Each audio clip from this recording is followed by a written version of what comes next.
Artis Olla Ramlan isyaratkan pisah dengan Aufar Hutapea, terutama setelah sang suami terseret dalam kasus pelecehan. Diketahui, Aufar Hutapea dikabarkan terseret dalam kasus pelecehan seksual yang dialami seorang selebgram bernama Citra Andi. Sebenarnya bukan Aufar yang melakukannya melainkan teman sesama mereka nongkrong dan pada saat kejadian suami Olla Ramlan itu berada di sana. Terkini, Olla Ramlan akhirnya muncul dan buka suara soal kondisi rumah tangganya dengan Aufar. Hal itu diketahui dalam video yang diunggah di kanal YouTube STARPRO Indonesia, Jumat, tanggal 18 Maret tahun 2022. Olla memberikan isyarat rumah tangganya memang sedang tidak baik-baik saja. Namun tak dijelaskan Olla Ramlan masalah apa yang dihadapinya bersama sang suami. Ia hanya berkata bahwa saat ini keduanya masih dalam tahap introspeksi diri. Kita masih dalam kondisi introspeksi diri masing-masing, kata Olla. Ibu dua anak ini juga belum berani berspekulasi tentang nasib rumah tangganya. Hanya saja, Olla menyatakan siap menerima keputusan apapun yang disepakati bersama Aufar terkait nasib rumah tangga mereka. Kita lihat aja ke depannya, terang Olla Ramlan.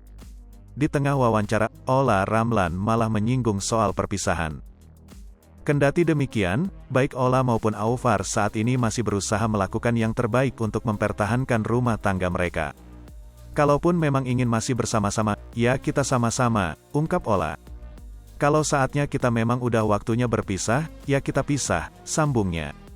Ini bukan kali pertama rumah tangga Olla Ramlan dan Aufar Hutapea dikabarkan sedang tidak baik-baik saja. Sebagai informasi, Olla Ramlan dan Aufar Hutapea menikah pada tanggal 20 Desember tahun 2012. Dari pernikahannya itu, mereka dikaruniai dua orang anak yang bernama Alina Naira Hana Hutapea dan Adrina Naira Hana Hutapea.